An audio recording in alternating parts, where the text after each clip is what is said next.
كل فرد حمام هتهواه هيبقى ليه حكاية، وكل حكاية ليها بداية، وكل بداية ليها نهاية.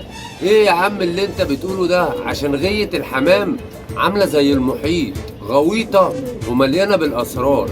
أحلى وأجمل صباح صباحكم رجالة اخواتنا وحبايبنا، أجدع جواي وأجدع نشيشة في الدنيا.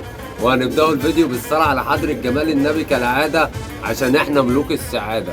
داخل لي أخ كويس عامل طريحة زغاليل، وبيقول لي عندي الريشة الأولى في جناح الزغلول اتكسرت، والزغلول هيعرف يطير وهي مكسورة ولا لأ؟ وأرجو الرد. أحلى وأجمل صباح صباحك يا حبيب قلبي، ويلا نشوفوا الدنيا فيها إيه. طبعا ده زغلول متواضع من الطريقة اللي احنا عاملينها اللي انتوا كلكم عارفينها، تمام؟ بص كده معايا، الزغلول دوت يا باشا عليه 8. الريشة بتاعت العد بتاعه اهي عليها 8.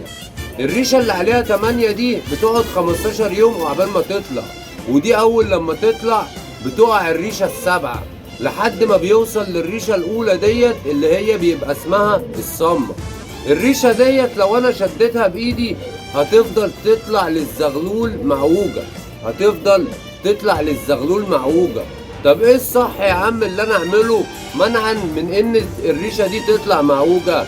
زي ما انت عارف وزي ما كلنا كغواي حمام عارفين، جناح الفرد بيمشي من تحت لفوق، فانت ما تجيش جنبها وسيبها لحد ما يجي الدور عليها وهي هتقع وهتطلع مظبوطة.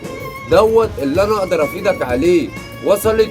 الريش بيبدأ من هنا، التامنة، التاسعة، السابعة، الستة، الخامسة، الرابعة، التانية، الأولى، لحد ما بيوصل للصمة. أكتر وقت في جناح الفرد بيتبعوا الريش هي بتبقى الريشة الصمة، دي بتقعد معاك من 40 ل 45 يوم. اللهم بلغت، اللهم فاشهد.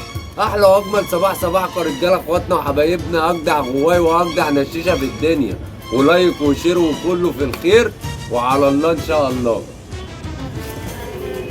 ما تقوليش ده بقى وحش.